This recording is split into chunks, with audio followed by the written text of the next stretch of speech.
Thank you very much for joining the Confidence Mastery podcast for second time, Alfie. Pleasure's always mine, as you know. Natalie. Thank you. So we are 2.5 years down the line now from our first one. I don't know what number episode you're going to be yet though, so I better keep that a secret. But we're over 130 episodes and in over 70 countries now. So I'm very pleased of where the podcast has gone since we last talked. But I'm also interested to know what you've been doing since we last actually interviewed. I don't like to think of this as an interview though, more of a conversation.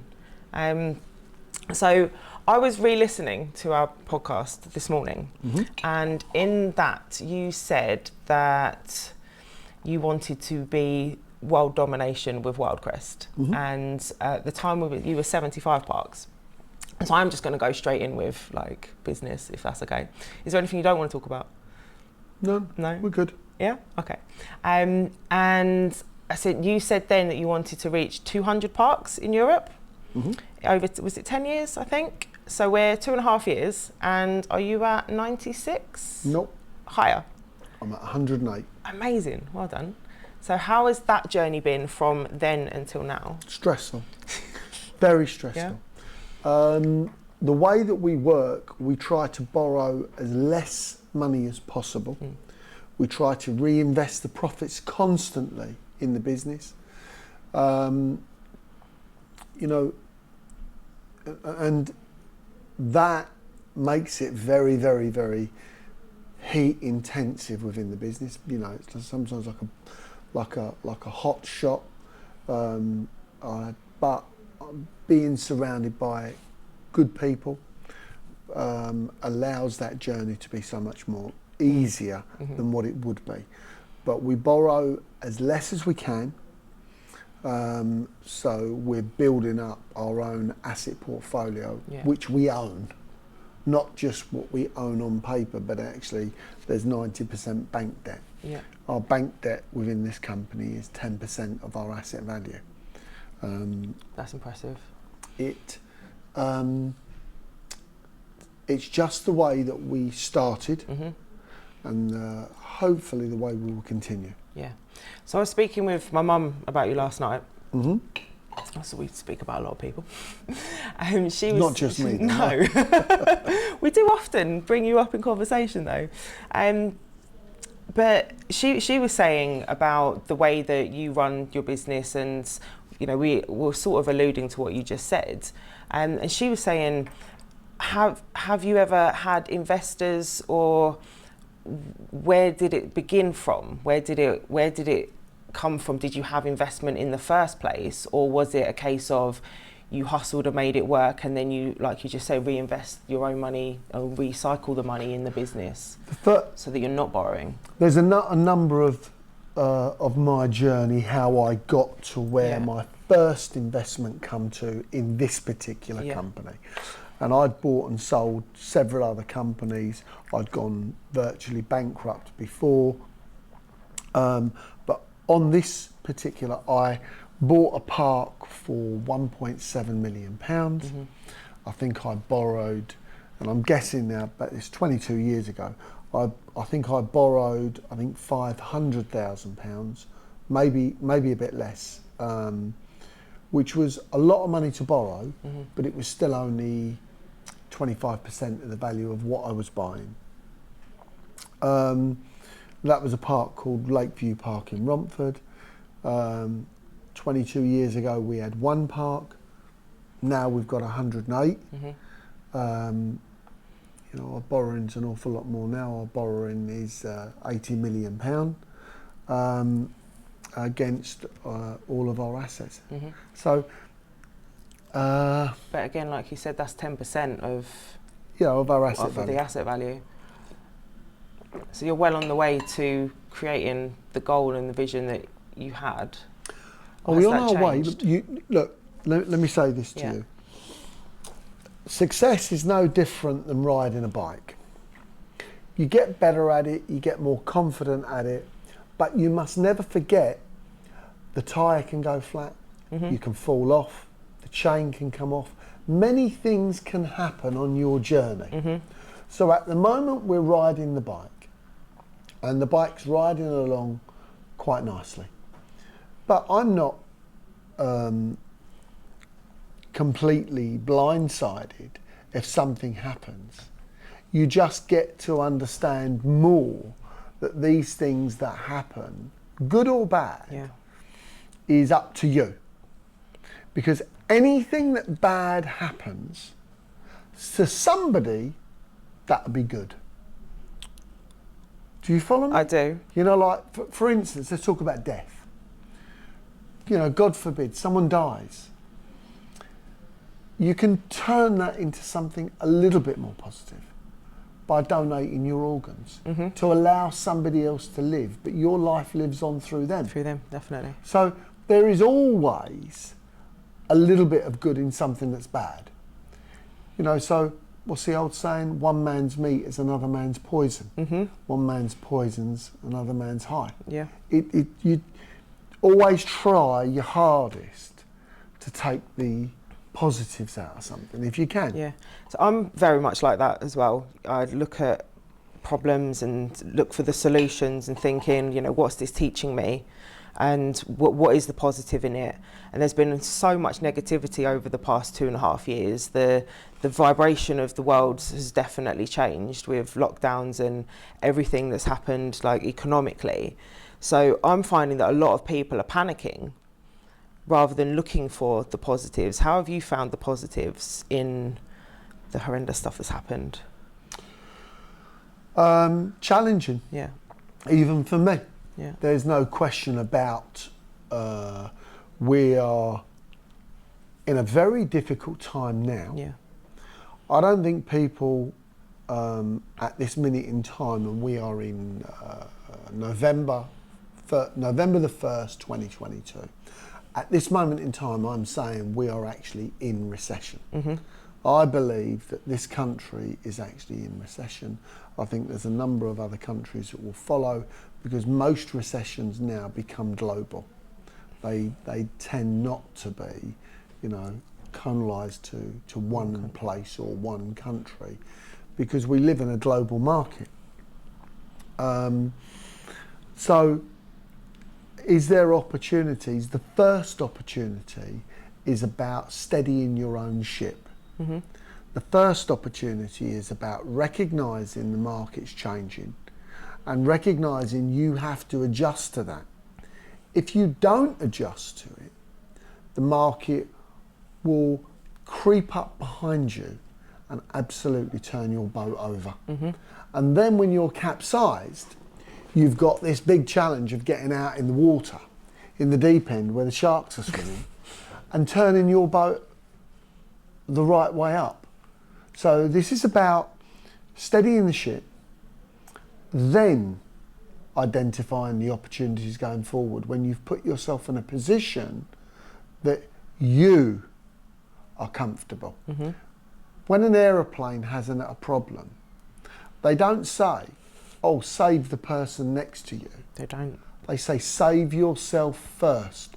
Put your oxygen mask on first, then save the person next to you. So that goes for everything in life. Yeah. And what that is identify what you do. We all have to do that.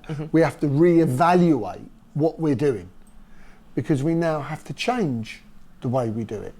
For instance, one of the recessions, I think it was 1990, 1989, 1990, which for me was the worst recession that I'd ever seen. And there was a young businessman who was actually one of the Chandlers. His family owned the dog track at Walthamstow, and he started up an estate agency in 1990, and I was like, what the hell is he doing? It absolutely thrived, and he built that up into a chain and sold that chain out. But here was the thing that he did. He catered for the recession of property, and how he did that, people wanted to rent property more.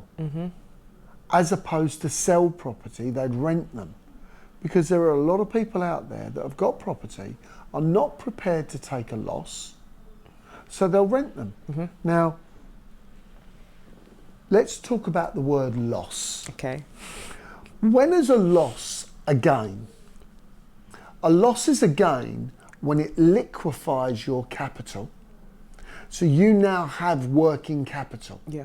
It unburdens you from debt, and it now allows you to breathe again, to go again. And if, let's say, and I'm using property here, if say property in your current climate previously, which is booming,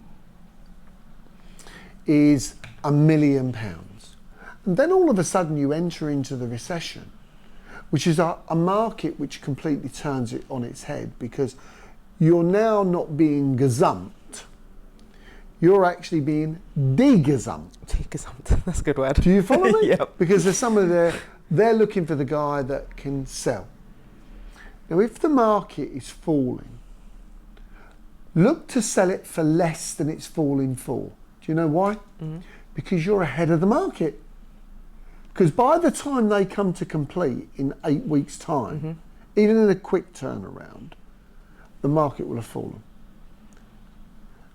And the truth of the matter is, if you're then at a point where you've completed and the market has fallen below the price where you'd even sold for, you're ahead of the market. Yeah. Now, what's the point of selling something for less than it was 2 years ago or a year ago? You're now buying at an even lesser rate. Now, people use the phrase, I like to buy at the bottom of the market. I don't. I like to buy at a market that I'm comfortable with. I like to buy in a market where I can sail through the sea. I don't want to take chances and go the rough sea. I've done that. You've done that. I now need to be sailing through a sea that I can get through. I want to see the other end. There's no need to take chances. You've learnt those navigation skills through a series of events. Yeah. So how would you recommend other people do that without falling in the sea? I can't speak for everybody. No. And podcasts and business programs tend to be wide functioning. So I can only give advice if I was talking to myself. Yes. Make sense? Yes. And in a changing market, you must be prepared to change your model.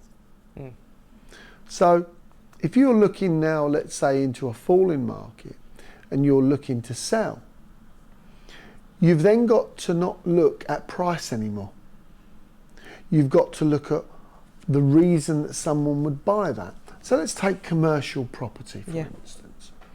One of the things that I learnt the hard way, but it worked, is I started buying warehouses and secondary shops, but I always made sure they were next to Land of Leather. Always made sure they were next to Tiles or Us. Always. And then I would look to rent them to another secondary company that sold tiles, because Tiles or Us do so much advertising. If somebody goes to their store and you've got a tile shop next door, they'll come to you. You're piggybacking on their marketing. You're just wearing their marketing. Yeah. Smart. Well, now that property has a value to the person because they're paying for free advertising for you. Another one was I would only buy shops that were on corners. And the reason being, I wanted to get a secondary income with putting hoarding boards on the side of the property. Do you understand what I'm saying? Then you've got two rather than the one. Absolutely. Yeah.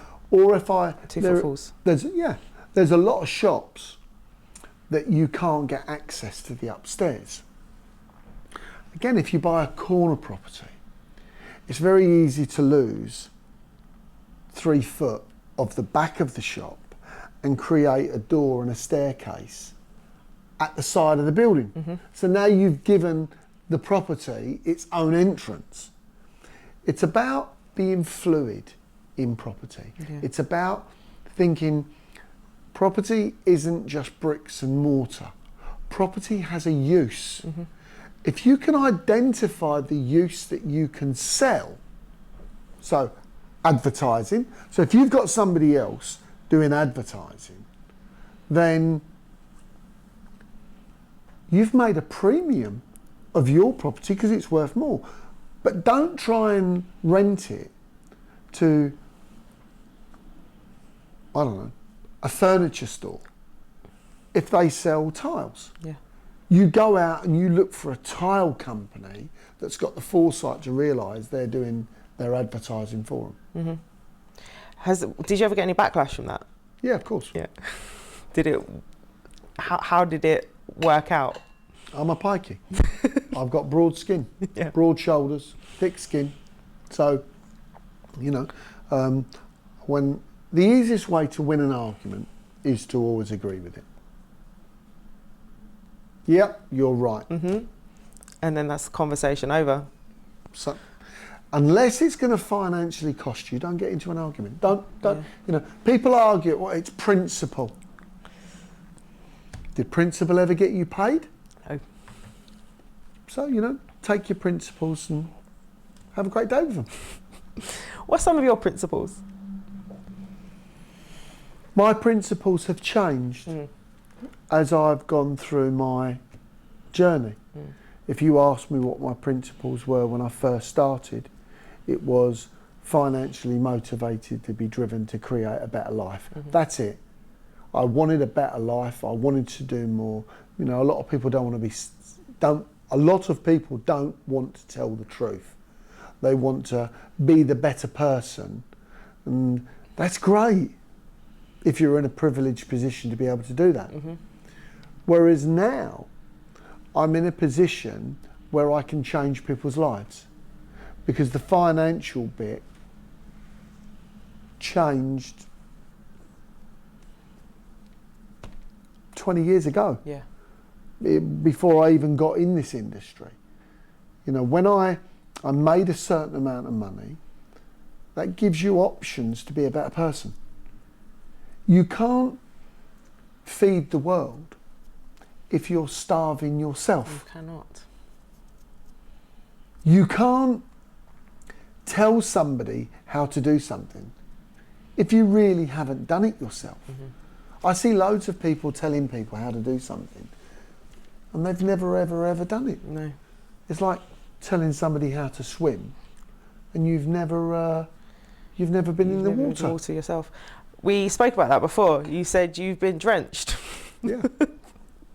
But it's true. It is very true, and there is a lot of people out there, or they've done one thing, and then they're going out and trying to teach other people that.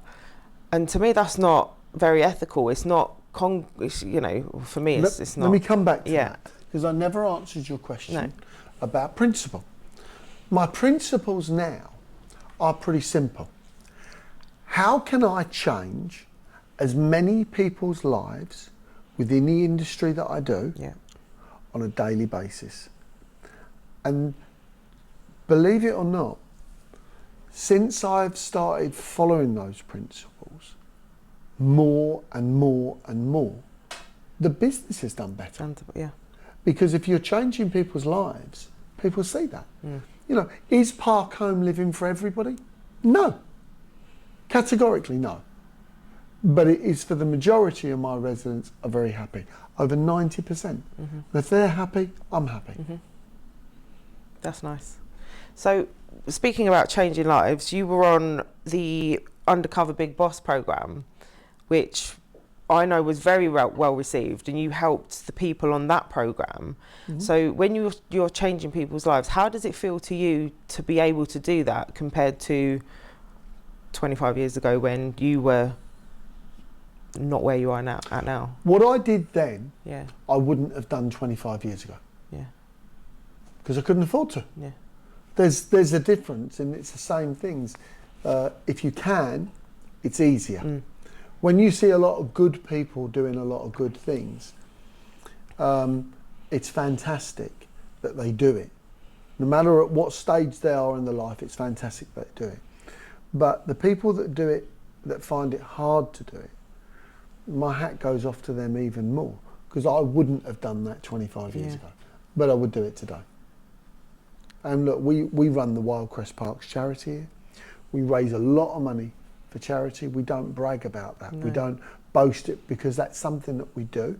Our charity is solely and wholly funded, every expense, by Wyldecrest Parks.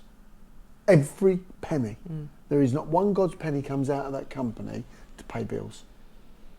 So our charity is, again, a life-changing charity. You know, we've now started to look for research in dementia, looking how to change not the people with dementia, but to help the families deal with dementia and to help dementia. It's a two-part thing. I've always thought that about those kinds of illnesses, they help maybe the person, but it's the family that need that support as well, because they're going through it with them, and there isn't much help out there to. It's a very challenging, debilitating disease. Yeah. That you physically see a loved one actually deteriorate before your eyes. And the worst thing that I ever saw was when a daughter went in to see her father, and he didn't know her. And I thought to myself, how destroying that must be. And look, we've all gone through difficult situations in our life. Everybody has a story. And some people's stories get told and others don't. So you want to help change that? Telling more stories, or? Absolutely. Yeah. I think, look, I'm blessed. Yeah. I'm pretty well the first gypsy in business to come out. It's as, you know, there's no other gypsies that are in business because they're frightened to. They're worried that it's going to cause them an issue or a problem. And do you know something? They're quite right, it does. Even me. You chose to use that though, didn't you? To own your heritage and who you are. Would I say to own my heritage? No. No. No. I get asked all the time, am I proud to be a gypsy? Am I? And I go, look, I'm proud to be me. I'm happy to be me. There's not a day goes by that I don't try to improve myself. Now, am I improving myself to make myself a better person for other people? No. I'm doing it to make myself a better person for me. Just for me. Is that considered to be selfish? Yes. But you know, I can change a lot more people's lives if I'm in a good place. The better place that I'm in, the better I can do. Yeah, I agree with that. I'm exactly the same. And I always say it's okay to be selfish with those kinds of things, and, you know, give yourself permission to be better than you were yesterday and the day before, because otherwise your life won't get to where you want to be, because you just sat on the sidelines watching your story, whereas you can be the creator. Somebody said to me, how do I perceive the future? I said, blindly. I said, because we can only predict the future, but by predicting it, that allows us to help create it. Does that make sense? And we're surrounded by so many things that tell us that we can't, and very few things that tell us we can. And the things that are telling us that we can doesn't show us how we can. And I think we're in the digital age now, where everybody is going out there saying, you can do better, you can do it. But it's not the telling. It goes back to the same synergy about giving someone a fishing rod. You can give them a fishing rod all the life, they wouldn't know how to use it. You have to show them how to use it, show them how to fish, show them where to catch the fish. You know, one of the greatest little captions that I saw was a man sitting on a bridge, and he's got his fishing rod and his tackle and the whole regalia of all of his fishing products, and his fishing rod's over in the water, and there he is holding his rod. But on the other side of the bridge, that's where all the fish are. Mm-hmm. So he's fishing in the wrong place. Yeah. Because it doesn't matter how good of a fisherman you are, if there are no fish there, you're not going to catch anything. No, you're not. How do we change the way that we educate people with that then? I think that's a huge issue at the moment, especially... I don't believe that our education system works to the best of its ability. No. So, when you take your driving test, you go out, what's the first thing you do? You take your theory. Yes. Learn what the signs are, how you drive the car, what speed you go at, all of that, correct? Mm-hmm. And then what do? They give you your certificate. Great. So you now, in effect, have passed the theory of your test. Mm-hmm. Well, they don't give you the keys to the car, do they? Nope. They then go, now you've got to do the practical. And you take another test where you go out and you start driving the car with an instructor. Yeah. Then you take your test with it and you do the practical. Now it works the opposite in school. You go to school, you do all your theory, they give you the keys to the car. Mm-hmm. How's that work? What needs to happen is we need more work experience of different types of jobs, different types of careers that people can do to see where they excel. Mm-hmm. Practical hands-on experience. Yeah. We're not all blessed to find what we like doing. No. And to be successful, you have to do things you don't like to get to the things that you do like. Yeah. Then you can then say, I was great, I got to do what I loved in life. Yeah, it's a very good point. I remember my work experience, 2 weeks, I went to the Guardian, and I don't remember much of it. I remember advertising space, and that's kind of I can't even think of the word I'm looking for. Irrelevant. Mm-hmm. Because what did that teach me back then? That I didn't want to work for the Guardian. So maybe that was a good thing. You have to try and take it and just pass that experience on. Yeah, yeah. Someone said to me the other day, everything that I have is always for business. Always. Yeah. Whether it's a car, whether it's for business. Yeah.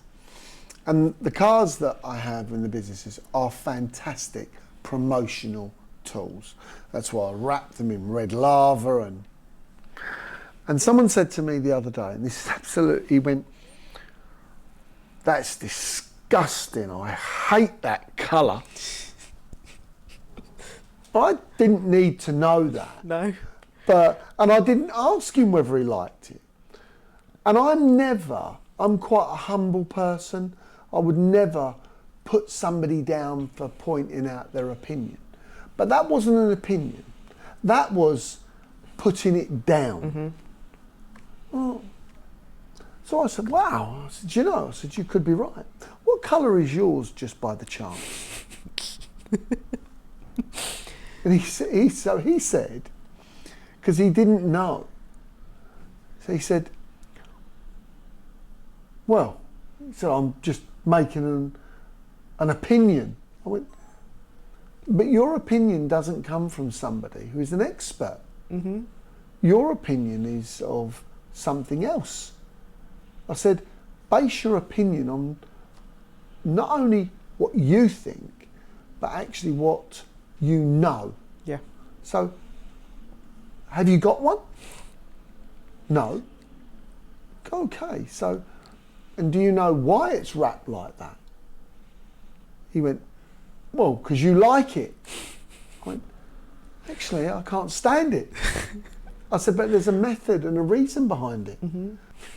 It defines lava of building new land. So everything that I do has to, I look at something and I want it to remind me why it's done.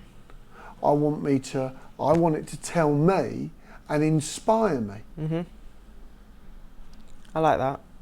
Does that make sense? It does make sense because it's a visual. It gives you that, okay, this is why, this is for that, to help keep you going. For, you know, there are always moments, I'm sure we all have them.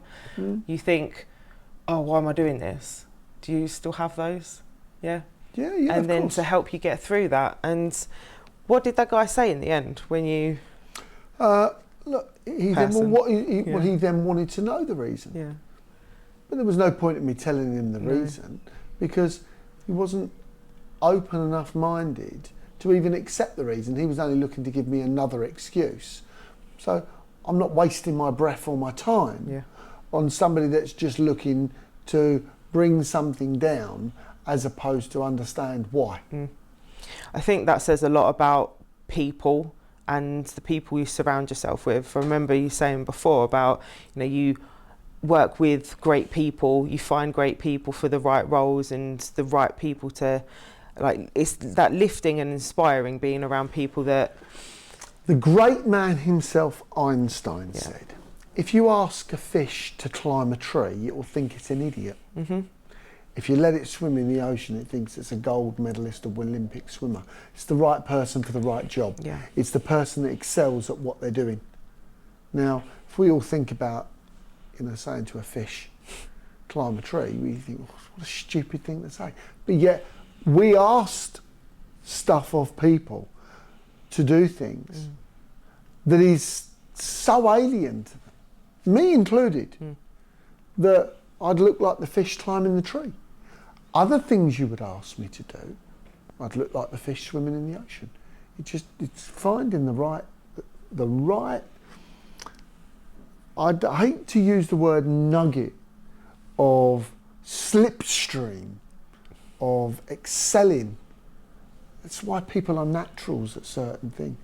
They can find that natural, you know, no different than saying to a basketball player, we want you to be a baker in a low level 5 foot. You'd look absurd and it'd be very uncomfortable. Exactly. But here's the thing. We have to do those uncomfortable jobs to find the jobs that we are brilliant at. And whether you're an entrepreneur, whether you're a businessman, we all have to do jobs. What was the thing that was most uncomfortable for you that made you figure out the things that you are so great at? I don't think I'm great at anything. I don't. No? No, I don't think I'm great at anything. I'm passionate. I really wish that I could sit here and say, you know, wow, I'm a genius and I love what I do with that and I just found my way. No, I found my passion. Yeah. So it was a bit different for me. I found a passion, and my passion allowed me to work harder, work longer times, put more effort in, because I found my passion. So I'm not a naturally gifted person at anything. I really mean that. I find that really interesting that you think about yourself in that way when you've created so much and for so many people who see you in a different light. Well, that's passion. Yeah. Don't confuse passion with talent. You can really want to do it, but it's like me saying I love football. But you're absolutely. I love football, but I'm not going to go get on the pitch. No. So, you know, your passion can take you a lot of places. It's like talent. This is the same thing again. You know, finding a way of, you know, you've got to have those two things. Passion will always actually outweigh talent, because you'll work harder. You'll want it more. You'll work longer. You want it more.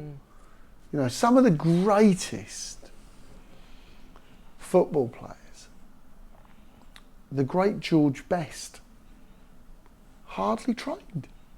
He trained, but not to the level that a lot of other people train. Whereas David Beckham, he'll tell you he wasn't the greatest football player, but one of his sayings was, I just become so lucky the more I practice.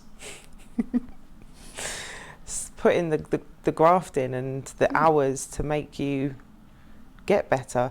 Well, so the future, obviously last time we spoke about the next 10 years, the world's changed a lot since then.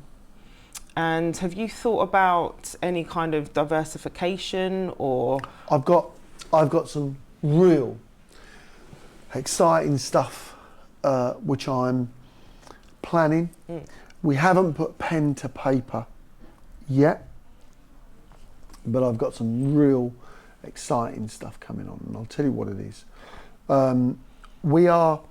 Wyldecrest is on its journey, and it's now become an entity completely of its own, and I'm a cog in the big machine that's driving it forward.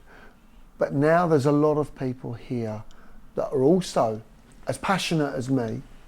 They can see what we're doing.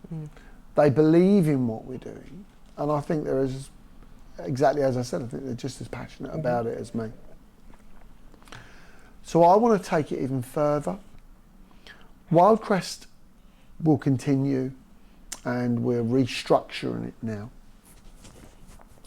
But next year, I'm setting up an office in the US and an office here in London, and we are going to open up our first investment fund, which is, I've constantly watched, I've looked at different people that have been doing business mentoring, business courses, but what we are going to do is we are opening up our very first investment fund next year. There's a lot of hoops and a lot of legal context that we've got to get through. The first place, and we are going to constantly stay on track for the affordable housing within the park home realms and modular building. And we are not going to be diversifying to say, oh, we're going to be doing commercial property. We are going to stay en route because we have a proven track record, and the goals are going to be to expand what we do here in the US, expand what we do here in Europe, and give everybody a share of the apple pie. And not only by giving them a share of the apple pie, but it's going to have sugar on it. And the reason it'll have sugar on it is because we're doing something that nobody else is doing. We're changing people's lives in affordable homes that stay affordable. And we have the ability to do it. Why start a fund in doing it? Because I think it needs to reach the wider population of the world now. Yeah. And as a private limited company, we're only ever always going to be seen as that. Whereas if we have investors along for the journey, they're not only going to profit out of it, they're going to work with us, I think. So I'm really excited about that. And I think we can grow another company the same size as Wyldecrest within, say, 5 years. On the figures that we've worked on the figures at. you worked. That's really exciting because it makes it so much more available to people. Because what I'm finding at the minute, like with everything that's happening in the world and the government, they're saying like you need to cut back on this and cut back on that without giving any kind of advice as to how to make more. It's all cut back, cut back, cut back. But what you're doing there is making things available to people, but also helping other people to make more, like you say, Well, look, the government, whether we like it or whether we don't, is a business. They've got a business of running a country. Yep. Simple as that. That's their job. Some of the decisions they make, I think, are right. Some of the decisions they make are wrong. But that's the same as any business or any entity. You're never going to please everybody. But what I don't agree with is punishing the businesses and the people that are wealth generators for the country. Because those people will leave. Simple as that. Yeah. They'll leave. And people are. They are. And the more that leave, the more it weakens our country. You've now got Italy welcoming anybody of wealth that pays a flat rate of any money they earn up, and it costs them £100,000. Wow. Now, you could say, well, you know, let the wealthy go there. Yeah, and they're going to invest there. And they're going to help that economy and their Absolutely. people. And they're going to be bringing their wealth. You know, just to give you an idea of what wealth can do, let's take Elon Musk. Over social media and Twitter, he has the Prime Minister who has no Wi-Fi. So Elon Musk sends up his aeroplanes, sends them out there, and gives back Wi-Fi to a country. That. So all of a sudden Ukraine has now got Wi-Fi. That's one man. That's one man. That's what wealth can do. Yeah. And that's nothing to be afraid of. Why are the British so quiet and, you know, money's such a bad thing when... Well, like we have a class system still here in the UK. I think it's getting better through people like me, people like you, putting it out there. But there is a class system. You know, you've only got to look at the previous government and the photograph of Boris Johnson and so forth. It was basically all of his school friends. You know, good luck to them for being in the old school tie. But it should not allow the rest of us to kick that glass ceiling down. And we've had some phenomenal entrepreneurs that have never been given the recognition that they should have been given. You know, the owner of Berkeley Homes was a traveller.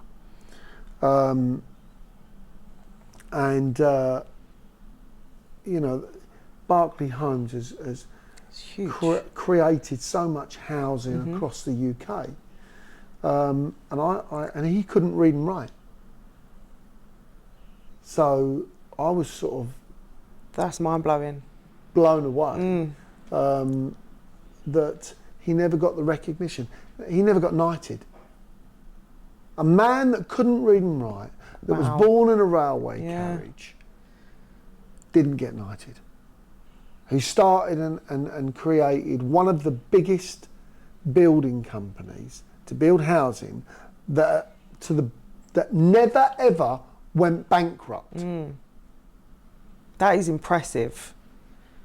So, you tell me that there isn't, or people say there isn't a class, and I think yes, there is. There definitely is. Do you think that's slowly being eradicated? I think slowly we countries have all got their cultures of how we are throughout history, and that's what makes us British. I'm proud to be British, but what I would say to you is, due to I personally believe that the wealthy in the UK are targeted categorically, and can I see myself staying here in the UK? No, I can't. I won't. No. No. Where will you go? The country that opens their doors for great investment, great opportunities. You know, when I see countries like Italy that are saying, okay, no, we want wealth here. We want you to bring wealth here. Like I don't agree with the Russian people being targeted how they have been in the UK. I don't agree with that. No. You know, anybody that was a civilian that was not connected to Putin, why should they have their assets seized? So they were welcomed here. Mm-hmm. Their country of origin, which is Russia, you know, gets involved in a war. So then their civilians are penalised that actually moved. Now don't get me wrong, I'm sure that there's loads of arguments, oh well, you know, those people are connected to Putin. You know, if there is a clear link, you know, I get it. Mm-hmm. But not to just civilians, and they have carte blanched everybody. All they've done is those Russians have gone to places like Turkey, mm-hmm. Dubai, mm-hmm. where they've been welcomed. It's like trying to get your head around what are the government trying to achieve? I'm sure that they've got their policies and ideas or reasons behind it, but for me, it's again making a statement, you know, that we're against Russia and everybody in Russia. That can't be right. No, but it's not the civilians that are doing it. No, exactly. I think as long as, well, no, not as long as, but the more people that do speak up and out about it, but then it doesn't change. Like, we put petitions to Parliament. Did yours go through? No. No. No. We had all the right noises. Mm-hmm. We had all of it was in agreement that they were going to get. We had over 10,000, I think nearly 13,000 signatures for park homeowners needing the kickback. They agreed to give the kickback. They agreed that it would come through a directory. Well, at this moment in time, even though they agreed it, we haven't seen the paper of how they're going to do it. They've just left it. So we'll see. When you think about the work and the effort that goes into these things, and again, that's like another act of penalising people. And to what end?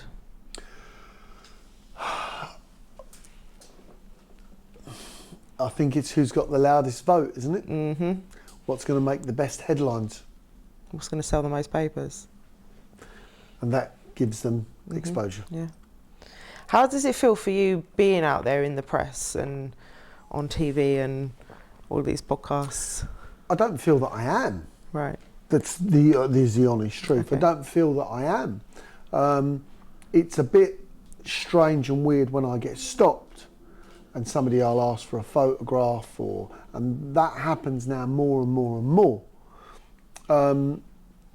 And I always try to oblige. Mm-hmm. I always try to stop what I'm doing, because if that, like the wrapping of a car, reminds them that you can do something better for yourself in life, then it's my God-given duty to make sure that I help fulfill that for them.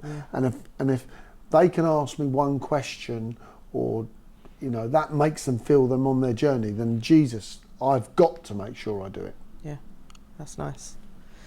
So where everyone's, not everybody, the majority of the population have been panicking over energy bills going up and inflation and interest rates, what do you do to manage your emotions and stay calm in these sorts of situations? Run like hell. No. Run to Italy. I'm off. I'm done. Going to Italy. Okay, look, as I said to you, and I go back to what I said earlier, it's about reading the terrain. It's about seeing what's coming down the track. It's about steadying the ship by seeing the storm ahead. A lot of people in business think, oh, the sea's calm, and they can physically see a big storm ahead. That's what a recession is. We're in calm waters where the river is flowing into the sea and pushing us further out, and we're just sailing along in the wind and everything's going great. That's what a boom is. You've got your sails up, the wind's blowing you, and you're just enjoying the ride because it's just happening. It's just happening.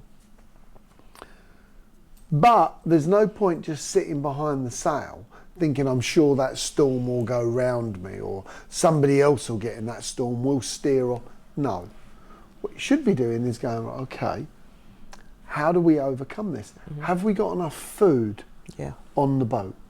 Have we got enough water on the boat?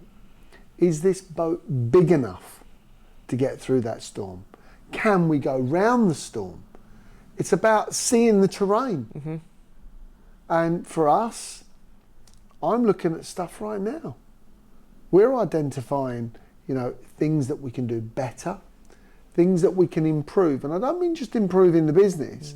I mean cutting away some fat. Because interest rates are not going to stay where they are. No. And this is one of the biggest mistakes that people have made. Interest rates were at 0.1%, correct? And then they went to a quarter of a percent. Then they went to 0.5%. Then they went to 1%, then 1.5%, now 2%, and I think it's now 2.25%, isn't it? I think so. There slowly, gradually gone up. Okay. Well, you see, that's a mistake because they didn't do it gradually. They raised interest rates by 100% in one go. Yes. But people think, no, they didn't. They raised them by 0.25%. No. But the amount of the actual, was by 100%. 100%. So if you had a mortgage that you were paying £500 on at 0.1%, if they raised it by 0.2%, and they didn't, it was 0.25%, it was more than 100%, your mortgage was now £1,000. And when all of a sudden it went from 0.25% to 0.5%, that's another 100% increase. So in monetary terms, it's now £1,000. It's now 2,000. Does that make sense? Yeah. Interest rates doubled, 100%. What can the average Joe on the street do to combat their ever-growing costs? Okay.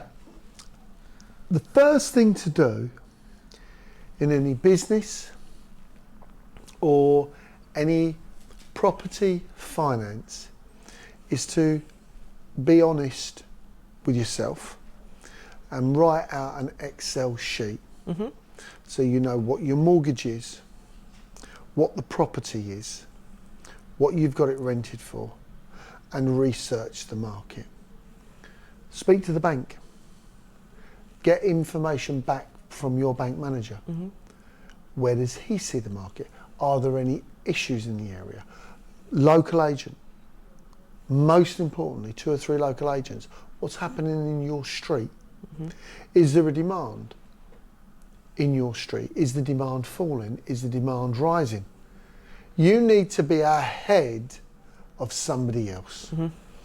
Now, the beauty, if you have a property, you have got a property that's on a mortgage of buy to let, sometimes being put under pressure can be a benefit, not a negative, because what it does is forces you to re-look and revisit the deal that you've done, what other deals are out there to refinance before it becomes a problem. That's the issue with a lot of people, isn't it? They bury their head in the sand, don't want to deal with it because it's so scary, and then the problem becomes bigger, and that's how things like repos and stuff happen. We are always checking and reevaluating our finances, always. We constantly make sure that our cash flow, and cash flow, in my opinion, in any good business, is the key to success. It allows you to judge the future because you know what's coming through the front door. Now, there are always obstacles. You don't get paid sometimes. You know, things can happen. But you mitigate those in But if you've got a very good, strong cash flow that you can judge where you are in 4 months, that's predicting the future. That's predicting the future. And also, it can also get you to a point and ask yourself whether or not it's time to sell that property, or whether it's time to increase the rent, or is the property best off let as something else? Student accommodation, for instance, at this moment in time. Different universities around the country, I know this for a fact, are actually telling students they have to take a gap year because they don't have the accommodation. That's interesting. That's fact. Wow. So there are so many different ways of re-evaluating the property to the market that needs them. Just because you're in a downturn doesn't mean to say you have to be in the downturn. That's what's happening around you. Yeah. So that's like thinking, this is how I look at recessions. If you go into a church or a mosque, they are either in recession or in a boom. If they're in a boom, they're all singing and praying and hallelujah. If they're in a downturn, they're on their knees praying. And have you noticed what everybody does? They all do the same.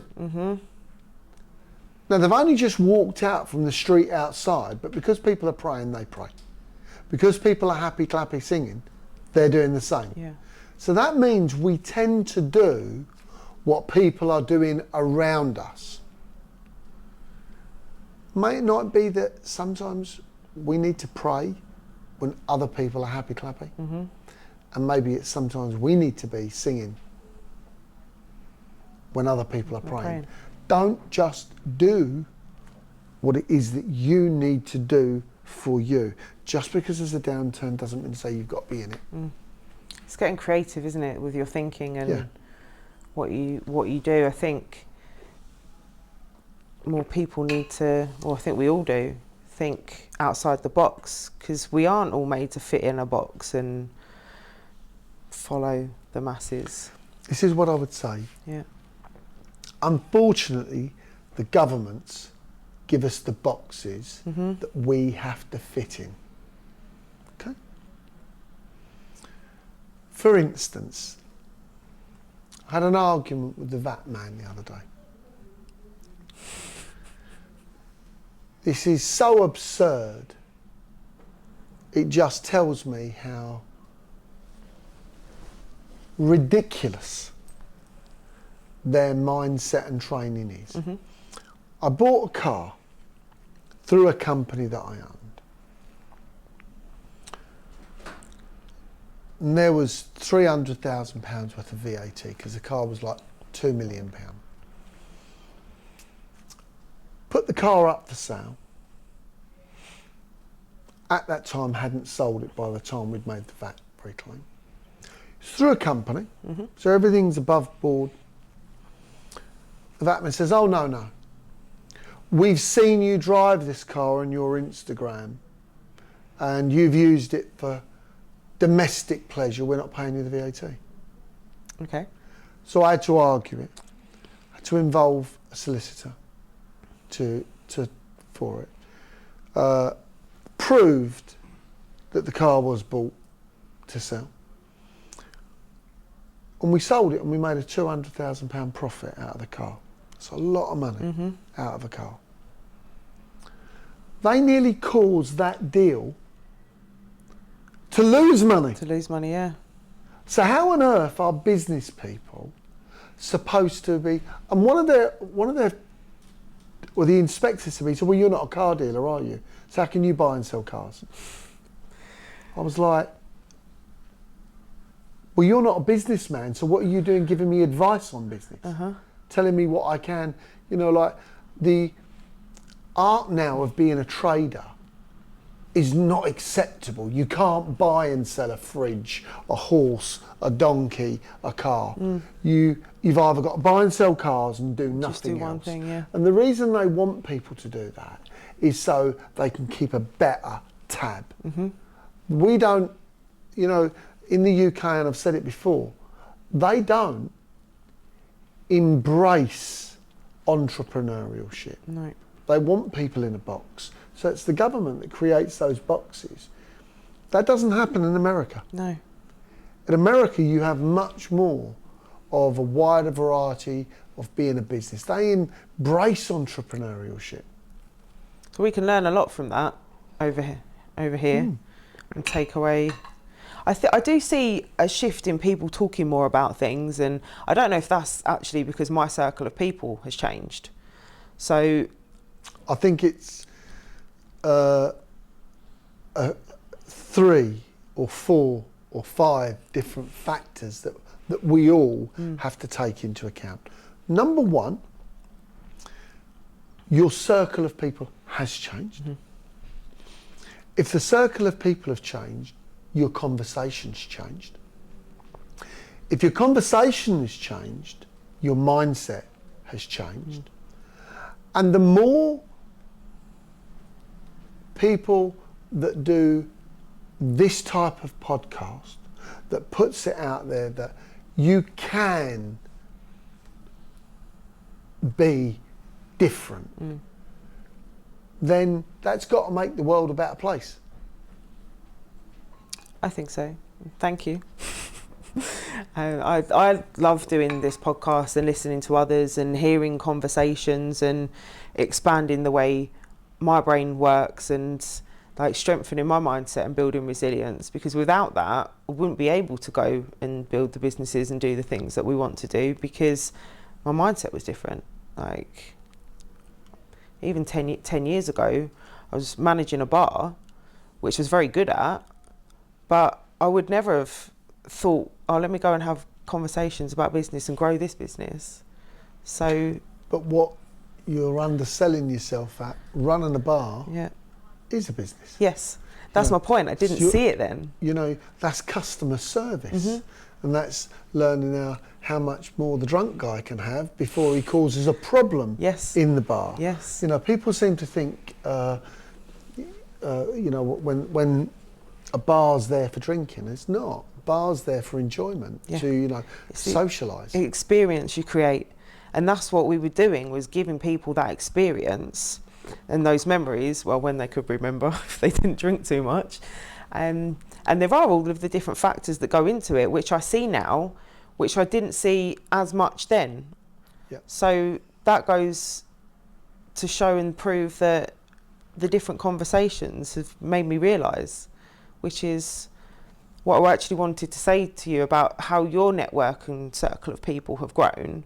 Like, how did you find that journey into finding the good people and, so I suppose, levelling up? By your conversation changing, by your mindset changing. I'll give you an instance when they talk about mindset change. You can be a road sweeper, but if your mind all of a sudden now wants to understand how a broom's made, how it's manufactured, you're now going to start talking to the people that make the brooms. And you're going to find them more invigorating. Now all of a sudden you want to know what the machine turns the handle, or what. It's something as simple as that. So whatever you're doing, it's about who you're talking to. And you then start to work or congregate towards those people, and they'll congregate towards you. Most importantly, if you are the smartest man in the room or the smartest woman in the room, you're in the wrong room. You are in the wrong room. That used to terrify me, being that person and feeling like completely out of my depth. And it still does to an extent. Like I still get nervous, and I think that's a good thing because it means I care. And I think there's a lot to be learnt from every person you meet, whether you're ahead or they're ahead of you. But it doesn't scare me so much anymore because I've done more of it. And I find it fascinating, and how much more you can learn and grow from those conversations. Do you know what's on the other side of fear? Everything you want. Failure. Yep. Or success. Yeah. The failure stands in front of fear. What stands behind fear is success. Because you need to push through it. Yeah. And we've all got fears. I've got fears. We've all got fears. Mm-hmm. But fears are going to do two things for you. Destroy you or allow you to rise. You know, that's your decision. Yeah. And I continue to rise, and you continue to rise, and I hope everybody listening to this podcast continues to rise and has derived a lot from it. Take a lot of credit from it yourself, because what you're doing is showing out to people that it's not who you are, where you are, or where you come from that counts. It's how far you're willing to push yourself to get to where you want. And the more we open up this to anybody and everybody, we're going to find out the fish that have been told to climb the tree that they should have been swimming in the ocean. That's a beautiful analogy. And I have a fish on my finger. It should be in the ocean. And whilst we speak about the ocean, I wanted to thank you on the podcast for hiring your villa to us in Barbados. We had an amazing retreat, which everybody thoroughly enjoyed. So View is stunning from there. It is the best. We were just looking at the podcast video we did there with a couple of people I met, and with it in the background, it's just... Monkey Hill has, in my opinion, got the best sunsets and sunrises from the pool in the whole of Barbados. Yeah. It is just because it's a clear infinity pool that just looks straight across. Because you sit up on a ridge, you get the whole... It's phenomenal, absolutely phenomenal. So I've sat there and I've watched ocean liners just pass by and that's a bit surreal. It is. I've sat down the same, and like, it's just, I get all excited about it. It's like, now I can't wait to go back. I remember you saying quite a few years ago about staying there and make sure you get the whole experience, have the chef, the housekeeper, everything, because it pushes you to want more. It actually shows you what's out there. Yeah. And they are phenomenal, by the way. Absolutely incredible people. Oh, they're pretty good. Yeah, like really well looked after. I mean, it did, and I know it did for the people who came as well, made them think on a different playing field. So one person, and they live there, and they've taken inspiration from the view, from the place, and like, okay, they want to pull this into what I want to build for where I want to live, which is part of what that experience is about. The only thing I would say, Yeah. and is this: all my life, I have worked. All my life, I've worked for tomorrow. I'm at a point in my life now that I've learned something a little bit different, and it's not to forget to live for today. And I forgot that. Okay. I forgot that, and I was always working for tomorrow. What made you change that? I'm slow. I haven't changed. Slowly. I'm slowly trying to change. I'm slowly trying to change. And it was that I was striving, and I was striving to give my family better lives. To make them safe. And what I've realised is they've got their own lives and they're going to do their own things. And sometimes them working for themselves and just doing what they love or what they do.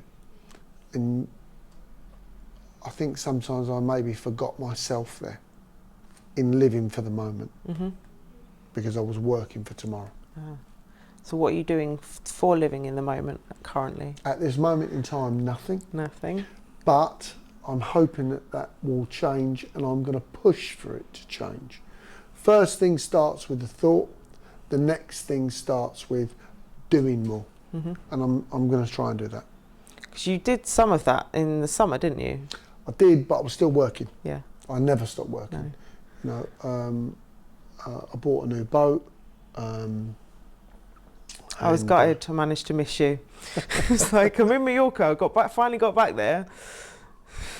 It's all good stuff. Yeah. So if you could leave our listeners with your top tip of the day, I'm just going to throw a top tip of the day. Top tip of the day.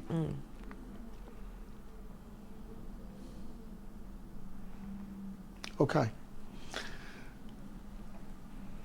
Running into this recession is a recipe for failure when we run into it. Stride into this recession with knowledge, and you will have the best opportunities that you will make happen. Absolutely clearly visible in front of you. So just look what's coming. The storm's ahead. It's already raining. Our job's to make sure we have an umbrella and plenty of buckets to catch the fresh water. Love it. Thank you ever so much for joining us. Pleasure. I will let you go and have some moments in the day. It's been lovely speaking with you again, and I'm sure we will do another catch up at some point. I look forward to it.